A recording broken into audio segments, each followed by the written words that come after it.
Chaque arbre se reconnaît à ses fruits. On ne cueille pas des figues sur des buissons d'épines et l'on ne récolte pas du raisin sur des ronces.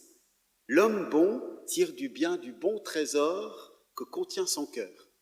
Bienvenue à vous en ce dimanche de fête des récoltes, vous qui avez peut-être apporté des fruits, des légumes, des produits de la terre qui garnissent ici notre église ou l'extérieur sous la tente, avec toutes sortes de saveurs, de rondeurs, de parfums pour le bonheur d'une future dégustation et d'un partage.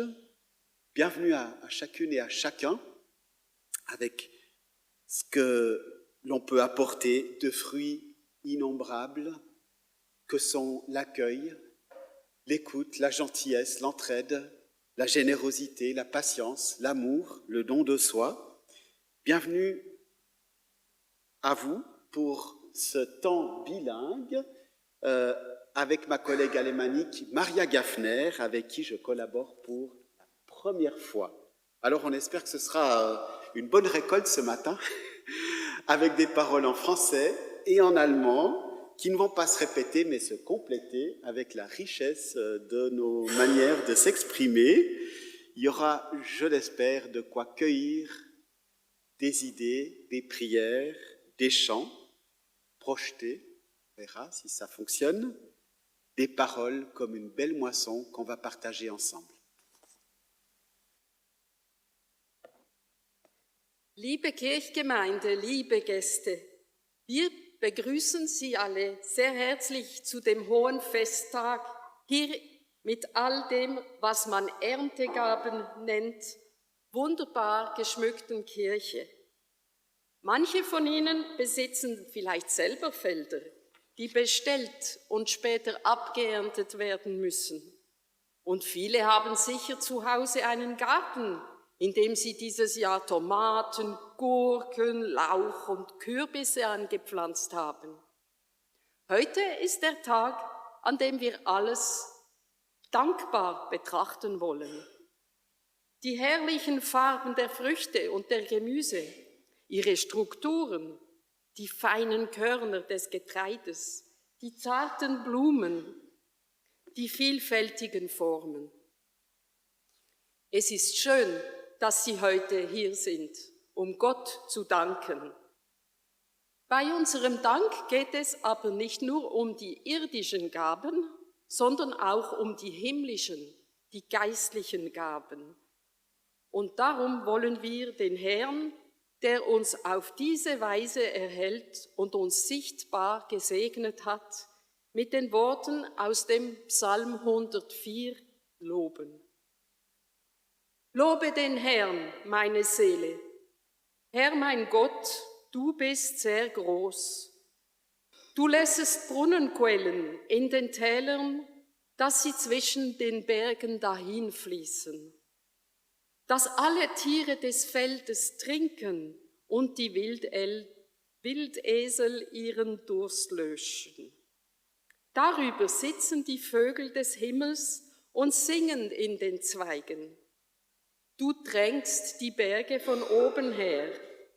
Du machst das Land voll Früchte, die du schaffest. Du lässest Gras wachsen für das Vieh und Saat zu Nutz den Menschen, dass du Brot aus der Erde hervorbringst.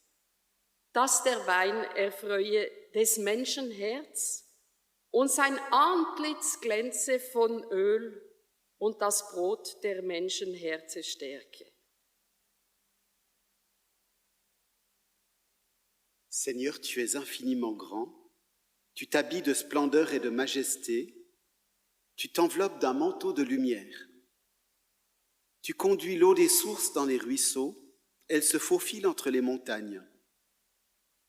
C'est toi qui fais pousser l'herbe pour le bétail et les plantes que les humains cultivent. Ainsi la terre leur fournit de quoi vivre, du vin pour les rendre gais, de l'huile pour leur donner bonne mine, du pain pour leur rendre des forces. Es wartet alles auf dich, dass du ihnen Speise gebest zu seiner Zeit. Wenn du ihnen gibst, so sammeln sie. Wenn du deine Hand auftust, so werden sie mit Gutem gesättigt. Ich will den Herrn singen mein Leben lang und meinen Gott loben, solange ich bin. Lobe den Herrn, meine Seele. Halleluja. Seigneur, quelle est vaste ton activité, avec quel art tu as tout fait. La terre est remplie de ce que tu as créé. Oui, je veux te chanter toute ma vie. Mon Dieu, je te célébrerai par mes chants tant que j'existerai. Que mon poème te plaise, Seigneur. Moi, je suis si heureux de t'avoir comme Dieu.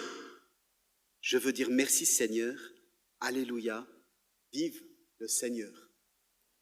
Amen. On pourrait ainsi continuer le poème, chacune et chacun, avec sa strophe, ses exclamations, ses sujets de reconnaissance devant la beauté de la création. Un verger, un champ, un paysage, une découverte, tout ce qui nous donne le goût de vivre, il y aurait quoi de le mettre en poème, comme le psalmiste, mais on veut le faire en chantant, pour bénir, pour dire du bien, pour reconnaître que ce que Dieu a fait est bon, et on vous invite à vous lever pour chanter, alors soit dans les recueils si vous le souhaitez, le 41-10, avec une strophe en français, une en allemand, une en français, ou alors sur l'écran, c'est la deuxième fois que nous projetons, et on espère que voilà, c'est visible pour chacune et chacun.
Nous vous invitons à prier avant d'écouter nos lectures.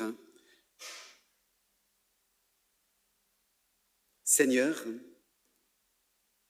est-ce vrai que tu nous donnes ta parole comme une graine semée dans la terre? Il nous faut alors ton esprit pour que cette parole s'ouvre. Il nous faut du soin, de la patience et de la lumière pour la faire grandir. Il nous faut de l'amour pour la protéger, cette parole, et notre confiance pour en vivre à jamais. Alors Seigneur, viens semer ta parole dans le champ de notre vie pour qu'elle prenne racine profondément et qu'elle se multiplie vraiment pour nous et pour les autres. Amen.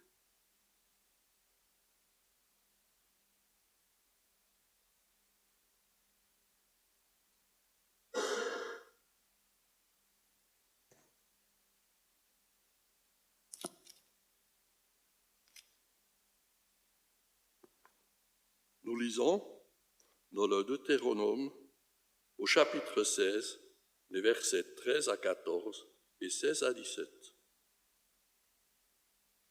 Quant à la fête des tentes, tu la célébreras pendant 7 jours lorsque tu auras rentré tout ce qui vient de ton aire et de ton pressoir.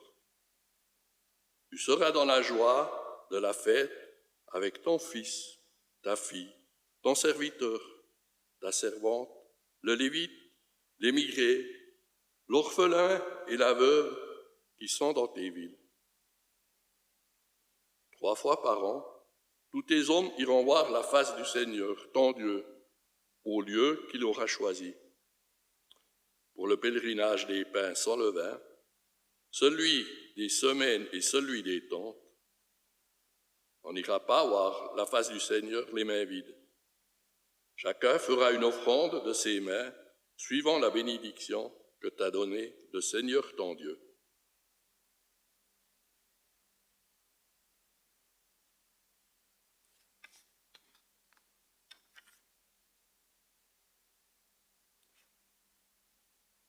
Dans l'évangile de Jean, au chapitre 15, les versets 1 à 12. Je suis la vraie vigne et mon Père est le vigneron.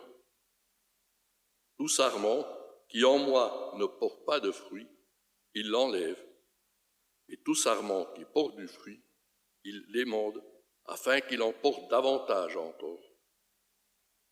Déjà vous êtes émondés par la parole que je vous ai dite. Demeurez en moi comme je demeure en vous.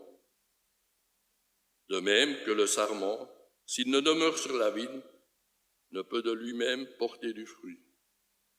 Ainsi, vous non plus, si vous ne demeurez en moi. Je suis la vigne, vous êtes les sarments. Celui qui demeure en moi et en qui je demeure, celui-là portera du fruit en abondance. Car, en dehors de moi, vous ne pouvez rien faire. Si quelqu'un ne demeure pas en moi, il est jeté dehors, comme le sarment. Il se dessèche. Puis, on les ramasse, on les jette au feu et ils brûlent. Si vous demeurez en moi, et que mes paroles demeurent en vous, vous demanderez ce que vous voudrez, et cela vous arrivera.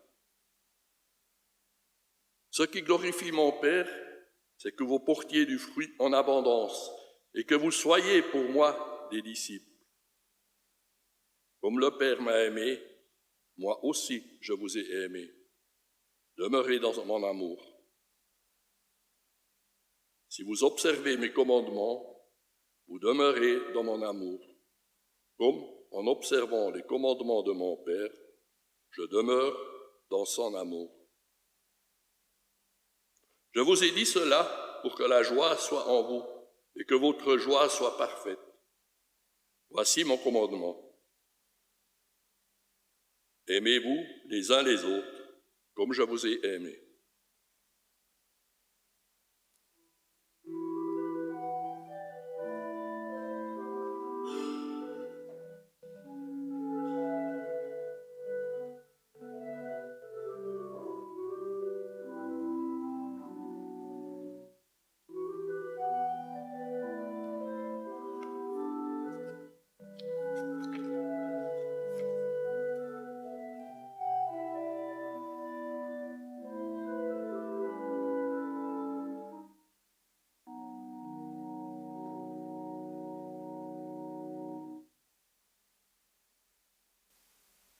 Wir beten. Gott, lass dich finden, wenn wir dich suchen. Rede mit uns, wenn wir dich fragen. Höre uns an, wenn wir mit dir reden wollen. Suche uns, wenn wir uns verstecken. Frage uns, wenn wir antworten sollen. Heile uns durch dein Wort. Amen.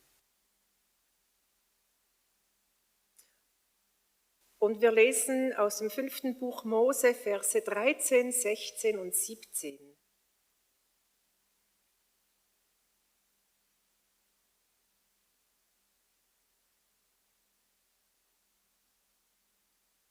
Das Laubhüttenfest sollst du halten 7 Tage, wenn du eingesammelt hast von deiner Tenne und von deiner Kelter.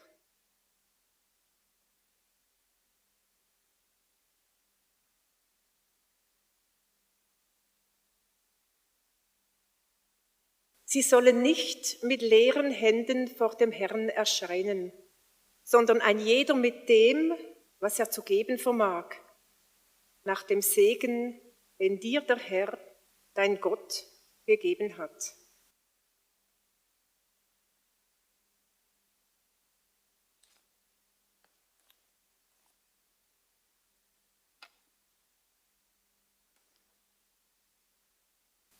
Und aus Johannes 15, Vers 1 bis 12.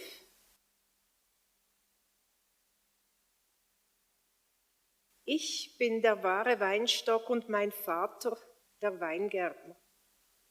Eine jede Rebe an mir, die keine Frucht bringt, wird er wegnehmen, und eine jede, die Frucht bringt, wird er reinigen, dass sie mehr Frucht bringe.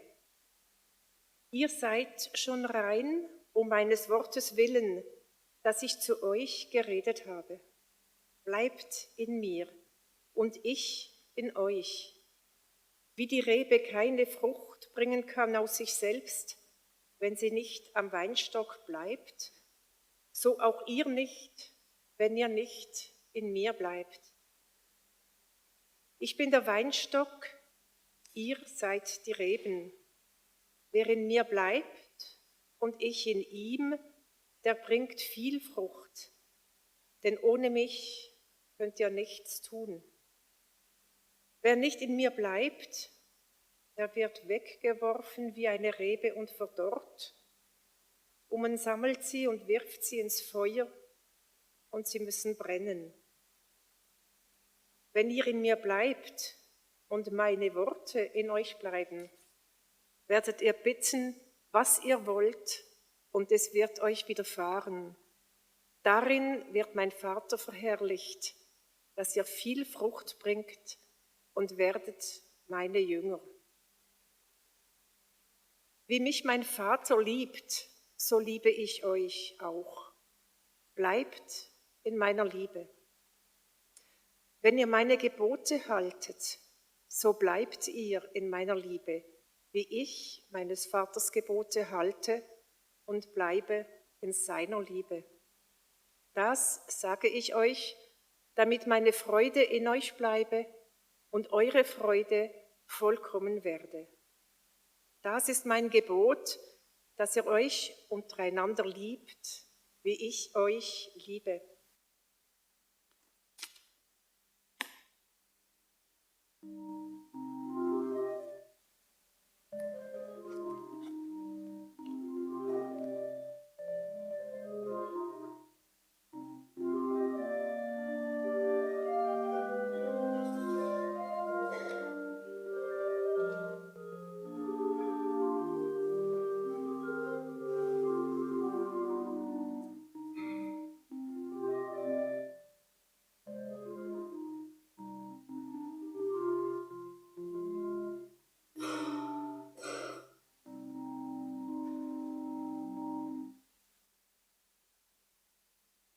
Voici un vieux cep de vigne, et à le voir si noueux, si sec, si robuste, on a de la peine à imaginer qu'un jour il a porté la vie. De délicieuses grappes de raisin qui ont été cueillies. Aujourd'hui, c'est un peu comme du bois mort, mais comment croire que la vie a circulé, que la sève s'est répandue, qu'il a été traversé, et pourtant pour avoir moi-même eu de la vigne au jardin, vous le savez, si on ne taille pas, si on laisse la nature se développer, alors c'est plus un tronc, mais c'est toute une végétation qui apparaît, ce sont des lianes qui se répandent, c'est incontrôlable. La vigne, une plante vigoureuse qui est habitée d'une incroyable force de vie.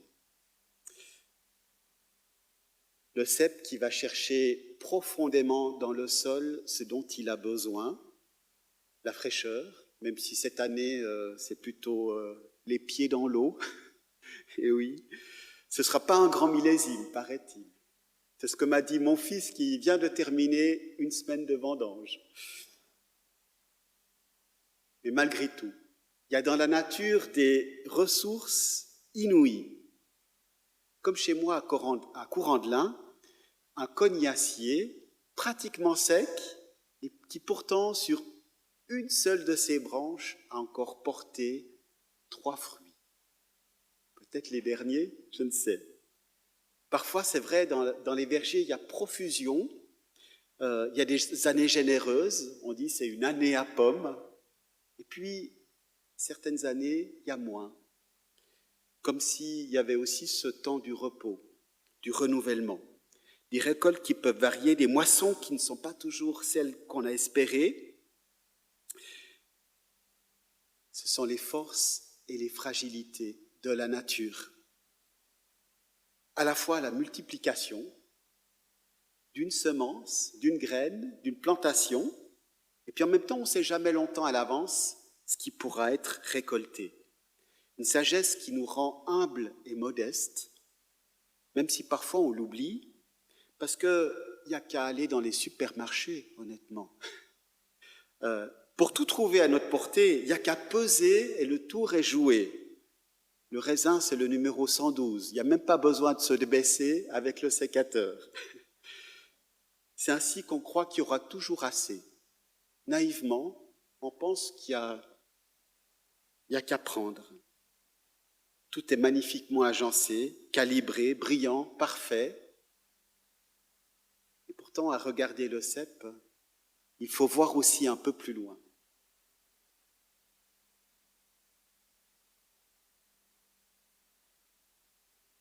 Pour découvrir les sarments qui ont porté, qui ont été rassemblés, là, noués, par le travail patient du vigneron, mais aussi, j'imagine, ici, pour d'autres cultures, le maraîcher, le paysan, voilà le soin qui a été donné, les promesses espérées, et ainsi passer plus loin à la main qui a soigné. Et si, je me dis, pour chaque fruit ou chaque légume, on pouvait prendre le temps de regarder en arrière pour voir la branche, le champ, le vignoble ou le potager, peut-être que ça changerait tout. On verrait que la vie, elle ne va jamais de soi. Entre la météo capricieuse de ces jours, les maladies, le froid, le gel, la sécheresse, il y a tant qui peut arriver. Que jamais rien n'est pareil d'une année à l'autre. Il y a des temps de grâce, puis la vie qui est toujours un don renouvelé.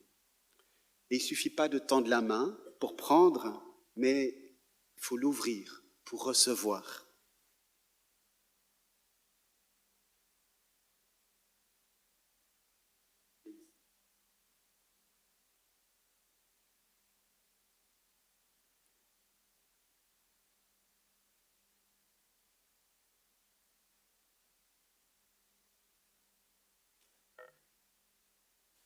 C'est comme avec ces grains de raisin.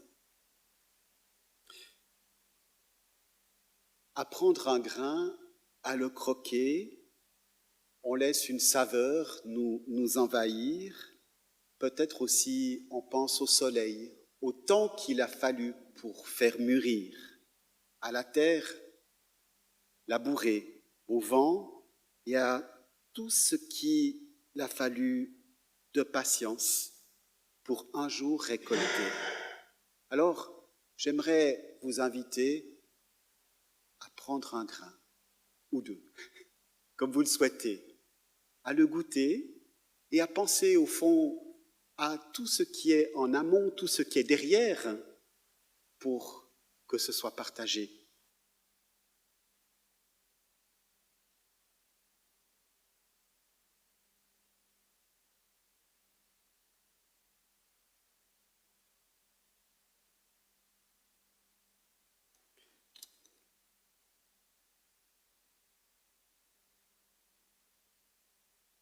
La vie, quand on la savoure vraiment, alors il y a en nous un merci, une reconnaissance, une gratitude.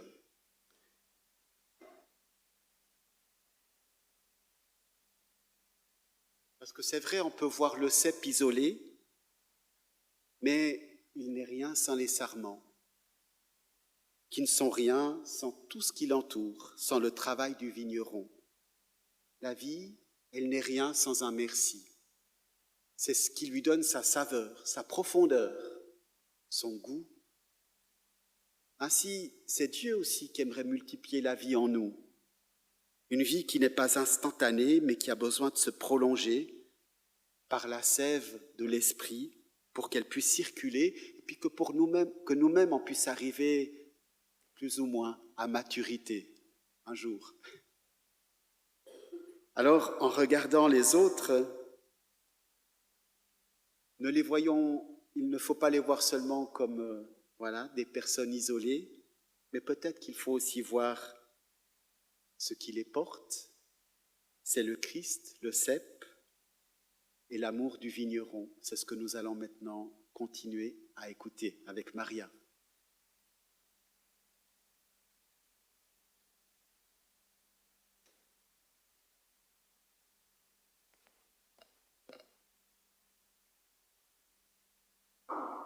Ja, liebe Gemeinde, das heutige Evangelium ist ein wunderbares Beispiel für die so selbstredenden Bildworte, die Jesus immer in seinen Gleichnissen gebraucht hat. Den Abschnitt, den wir gehört haben, ist eine der Abschiedsreden, die Jesus an seine Jünger gerichtet hat, um sie auf seinen kommenden Tod vorzubereiten. Und Sie haben sicher bemerkt, im Aufbau des Textes hat es frappierende Wiederholungen. Und die sind natürlich nicht unbeabsichtigt. 7-mal hören wir das Verb bleiben und 7-mal das Wort Liebe. Und das dazugehörige Verb lieben. Die Zahl 7 kommt in der Bibel sehr oft vor. Sie symbolisiert die Vollkommenheit Gottes. Dann kommen wir zum Gleichnis selber. Wenn wir das Bild betrachten, sehen wir als erstes den Weinbauern, Gott Vater. Er hat den Weinberg gepflanzt und hegt und pflegt ihn, wie John uns so lebhaft erklärt hat.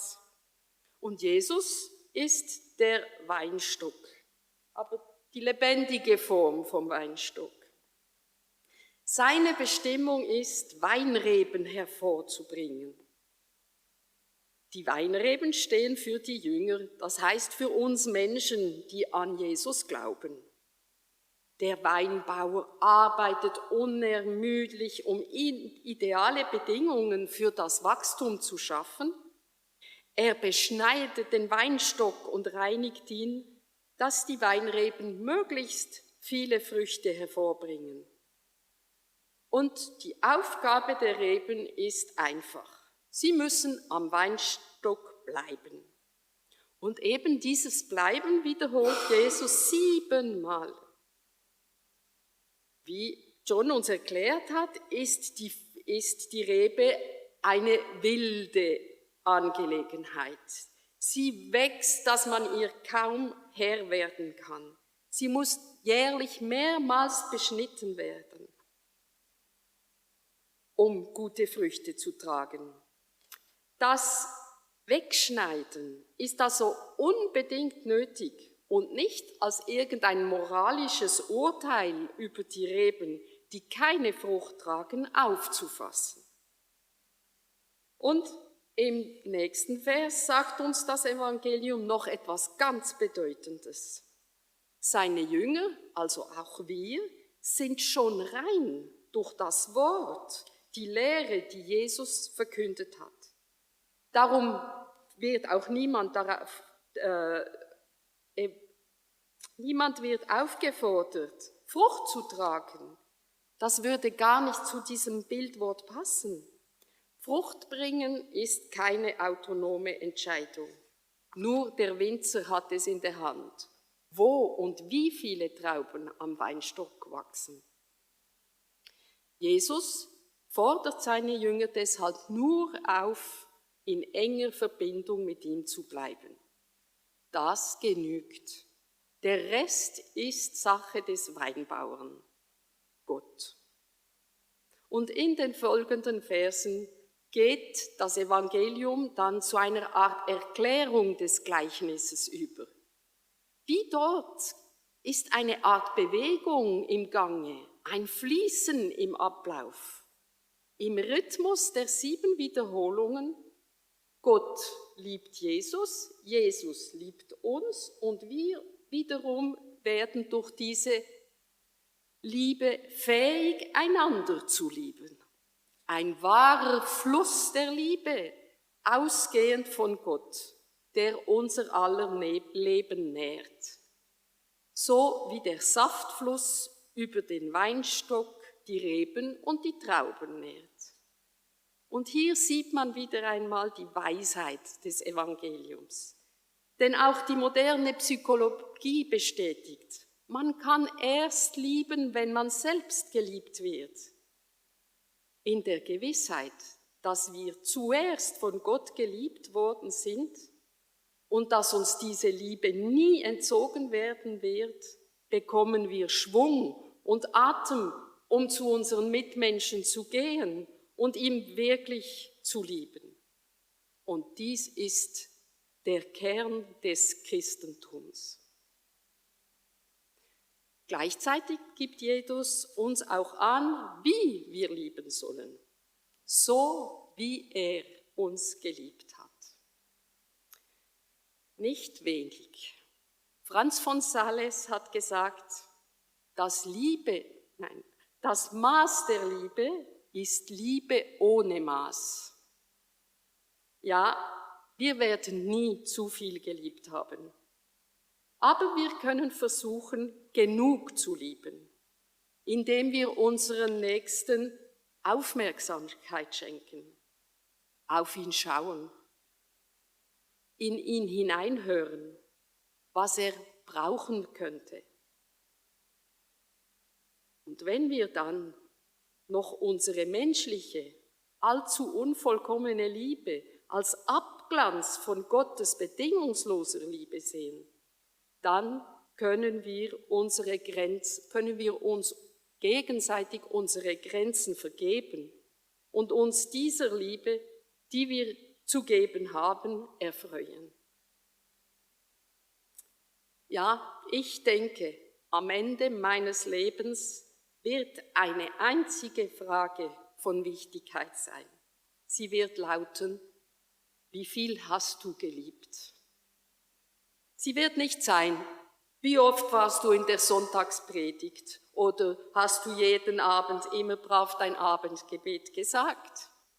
Sondern sie wird lauten: Wie viel hast du geliebt? Mich, deinen Gott, in deinem Nächsten. Amen. Und jetzt werden wir singen, um uns zu freuen, auf der 3608, O Jésus, tu nous appelles, die erste Strophe in Französisch, zweite Deutsch, dritte wieder Französisch. Amen.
Rendre grâce, dire merci, c'est le sens même de la scène de l'Eucharistie, c'est de recevoir la vie comme un don et de le porter devant Dieu avec les mains ouvertes, avec en soi la reconnaissance qui dit « Seigneur, voici ce que nos mains ont préparé », mais c'est le Seigneur qui nous invite en prenant soin de nous. Voici la table que nous avons dressée, mais c'est lui qui nous accueille. Voici la joie que nous avons désirée, mais c'est lui-même qui se donne au travers du fruit du travail des hommes. Dans cette communion à la vie nouvelle en Jésus-Christ, il renouvelle en nous l'espérance et il nous invite à tourner les cœurs vers sa présence dans la louange. Wir wollen Dank sagen für die Gaben und für die Früchte der Erde. Gott, wir danken dir für unser Leben, für die Früchte der Erde, die uns nähren, für die Liebe, die uns glücklich macht, für die Hoffnung, die wir weitergeben können. Wir danken dir, Gott, für Brot und Wein, mit denen du unsere Hoffnung nährst, für unsere Gemeinschaft, die uns lieb ist. Stärke unseren Glauben. Mach uns froh, wenn wir dich loben mit den Engeln und mit allen, die zu dir gehören. Mit dem Gesang 49-51, Seigneur, tu nous donnes ce pain, le chant 49-51.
Pour fêter le repas de la Pâque et donner aux siens un signe ultime de son amour, Jésus se mit à table avec les 12. Pendant le repas, il prit du pain et après avoir remercié Dieu, il le rompit et le donna à ses disciples en disant « Prenez, et mangez-en tous. Ceci est mon corps qui est donné pour vous. » De même, il prit ensuite une coupe de vin, et après avoir remercié Dieu, il la leur donna en disant « Prenez et buvez-en tous. Ceci est mon sang, le sang de l'alliance nouvelle et éternelle, qui est versé pour vous, pour la multitude, pour le pardon des péchés. Je vous le déclare dès maintenant, je ne boirai plus de ce vin jusqu'au jour où je le boirai nouveau avec vous dans le royaume de mon Père. Vous ferez cela en mémoire de moi. » Nous invitons à prier. Seigneur, pour le froid bienfaisant de l'hiver, pour le repos de la nature qui sommeille, pour la semence gardée au profond de la terre, nous te disons merci. Mais donne aussi à chacun la persévérance, la patience,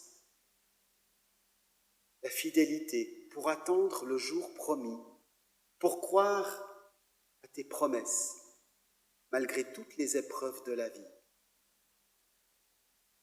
Seigneur, pour le renouveau du printemps et les bourgeons qui deviennent pétales de fleurs, pour la profusion des couleurs après la grisaille et le vert tendre qui habite toute végétation, pour l'incroyable diversité qui éclate en tout jardin, nous te disons merci.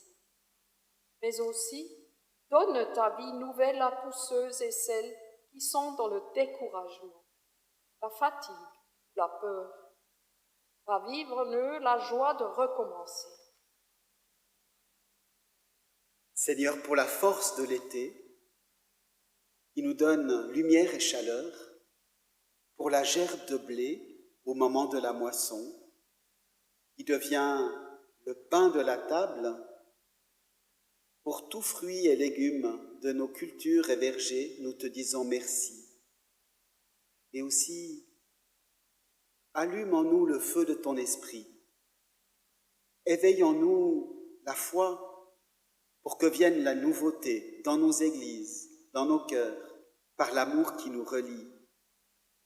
Apprends-nous à pardonner et à offrir des fruits de partage et de générosité.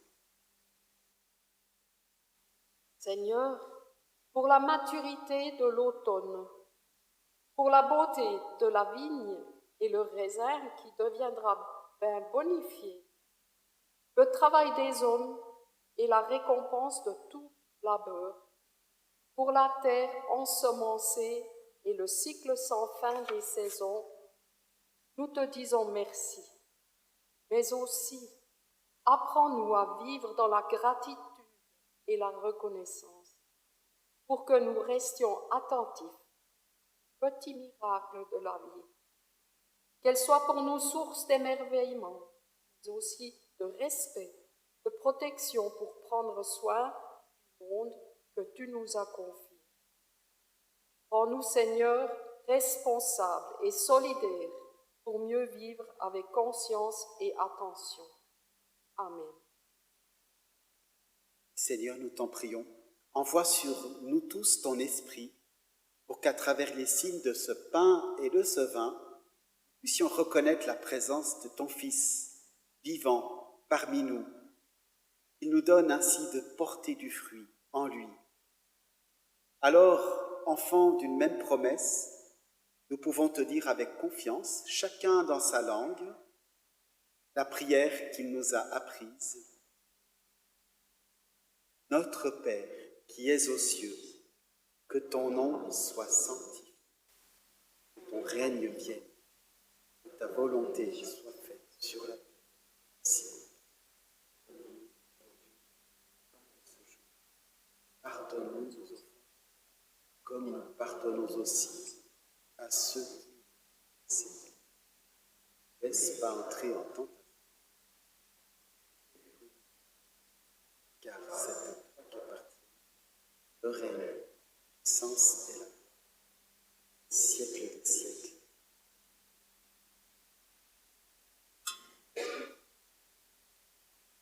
Pain que nous rompons de la communion au corps de notre Seigneur Jésus-Christ. À travers ces grains broyés, ces épis moissonnés, voici le pain de vie.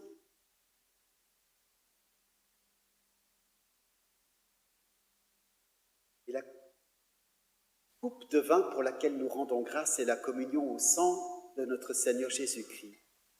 À travers ces grappes vendangées, ces raisins pressés, voici la coupe de bénédiction, source de notre joie. Ô ma joie et mon espérance, nous vous invitons à chanter, de répondre taisez-vous. Amen.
Ich bin es nicht wert, dass du mein Haus betrittst.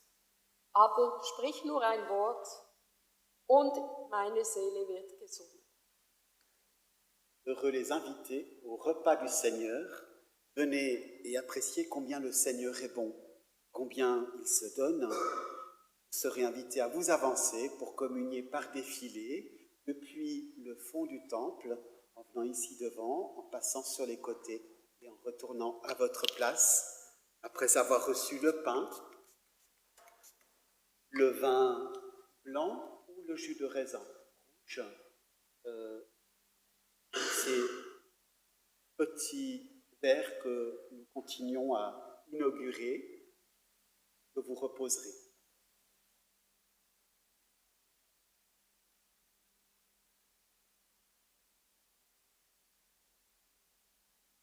Venez car tout est prêt, c'est le Seigneur qui nous invite.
wollen Dank sagen für diesen Moment der Gnade.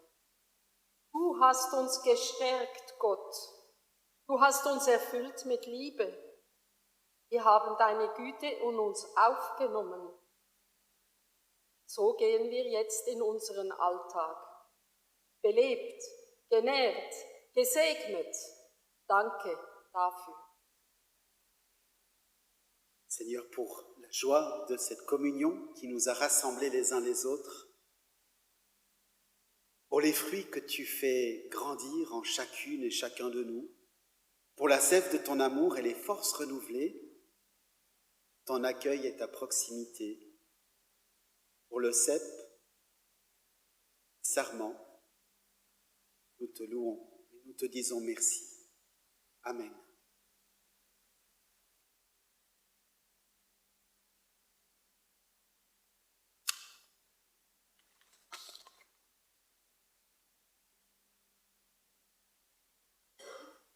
Tout d'abord, un grand merci à Maria Gaffner d'avoir pu collaborer ensemble ce matin.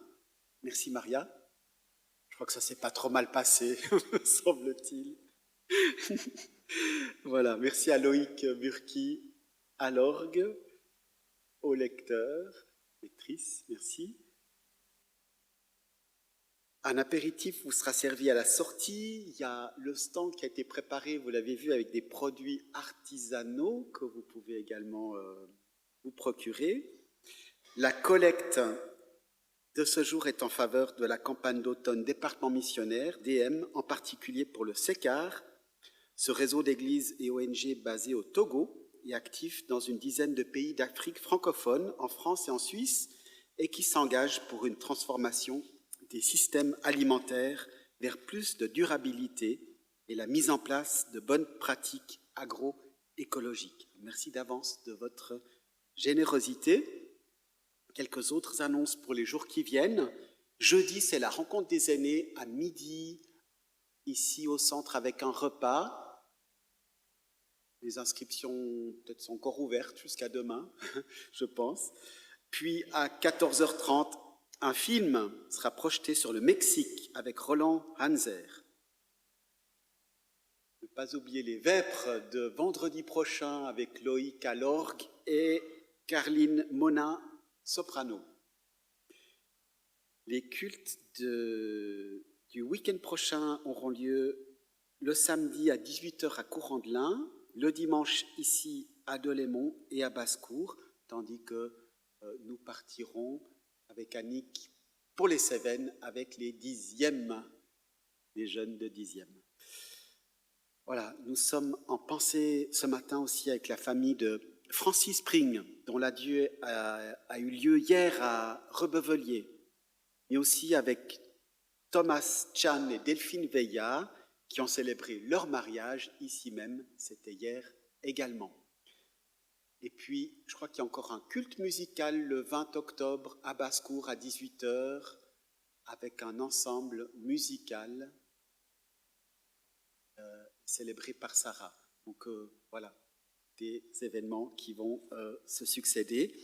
Mais pour nous, c'est encore le temps de chanter. Toi qui disposes, alors il est uniquement en français, mais on vous invite à vous lever.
Auf den Weg des Friedens führe uns der gütige und barmherzige Herr. Sein Engel geleite uns, auf dass wir wohlbehalten heimkehren, in Frieden und Freude. Auf allen deinen Wegen behüte dich Gott. Er gebe dir offene Augen für die Wunder an deinem Wegrand, Ohren für die Grillen, für den Wind und für die Stille, ein offenes Herz für die Menschen, die dir begegnen. Gott gebe dir Heiterkeit, ein Lachen, das wärmt, eine wache Erinnerung für all das Gute, das er dir schenkt. Gott lasse dich sicher ziehen und in Frieden heimkehren.